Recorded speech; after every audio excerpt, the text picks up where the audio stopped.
उपस्थित सभी आदरणीय बुजुर्गों और नौजवानों का मैं बहुत बहुत शुक्रिया अदा करता हूं। और मुझे मालूम है कि आप बहुत देर से बिहार के अलग अलग कोनों से, झारखंड, उड़ीसा और बंगाल के अलग अलग कोनों से यहाँ आए हैं, तो मैं आपका ज़्यादा वक्त नहीं लूँगा। मुझे 3 मिनट बोलने के लिए कहा गया। मुझे सिर्फ 3 बात कहनी है आपसे। पहली बात तो ये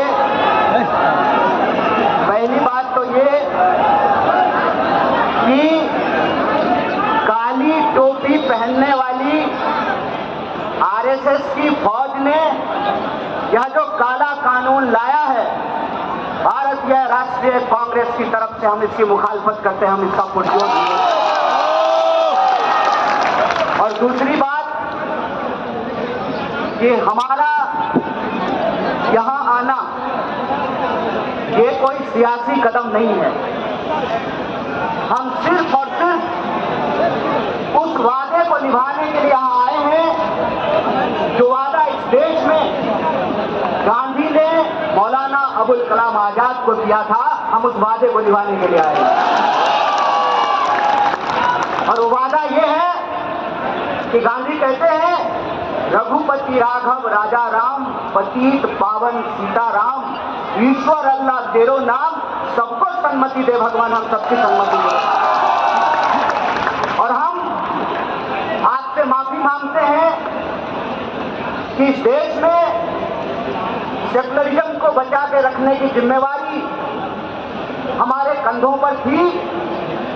गांधी के देश में कोर्ट से गद्दी पर बैठा है, इसके लिए हम आपसे माफी मांगते हैं। लेकिन हम आपसे वादा करते हैं कि अगर इस मुल्क में एक बार फिर से राम प्रसाद बिस्मिल और अशफाकुल्लाह खान की दोस्ती कायम होगी तो हम इनको जरूर हराएंगे। और इसी अजीमाबाद की धरती पर बिस्मिल अजीमाबादी ने कहा था, सरफरोशी की तमन्ना अब हमारे दिल में है, देखना हो जोर कितना बाजुए कातिल में है। क्या है इसकी जो भी कीमत चुकानी पड़े, खुले मन से पूरे देश की आवाम को कांग्रेस पार्टी की तरफ से मोहब्बत का ये पैगाम है कि सियासत में जितनी भी शिकस्त मिले मंजूर है, लेकिन सत्य के साथ समझौता नहीं करेंगे, इस देश के संविधान के साथ समझौता नहीं करेंगे। और तीसरी और आखिरी बात, ये कभी मत सोचना कि कोई लड़ाई एक कौम की लड़ाई है। ये कभी मत सोचना कि इंसाफ की लड़ाई एक धर्म को मानने वालों की लड़ाई है।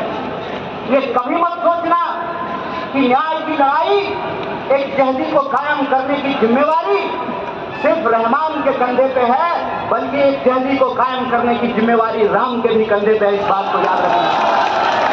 इसीलिए वक्त के खिलाफ यह जो साजिश रची गई है, उस संबंध में आप एक बात जान लीजिए, आज तुम्हारी बारी है, कल बारी हमारी है। और मैं एक बात बोल करके अपनी बात को खत्म करूंगा। मैं आपको याद दिलाना चाहता हूं, आगे से मोबाइल नीचे करो भाई। जब 370 हटाया जा रहा था तब हमारे व्हाट्सएप पे मैसेज आता था, शाबाश मोदी जी, अब तो हम डल लेक के सामने जमीन खरीदेंगे। मेरे टोले मोहल्ले के लोगों, बताओ कितनी जमीन तुमने डल लेक के सामने खरीदी है, बता दो जरा हमको। जब CA आया तब फिर हमारे व्हाट्सएप ग्रुप पर मैसेज आया कि जो घुसपैठिए हैं उनको भगा करके उनका मकान और दुकान हमको दे दिया जाएगा। बता दो कितना मकान और दुकान तुमको मिला है। ये साजिश है, साजिश समझ लेना। ये वही साजिश है जो ये अंग्रेजों से सीखा है इन्होंने।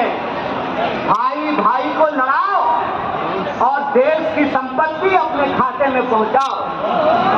ये साजिश आप जान लेना कि वक्त की जमीन कब्जा करके किसी हिंदू और मुसलमान को नहीं मिलेगा। गुजरात से आए हैं साहब, गुजराती दोस्त को जमीन देने की जरूरत। अगर किसी को लगता है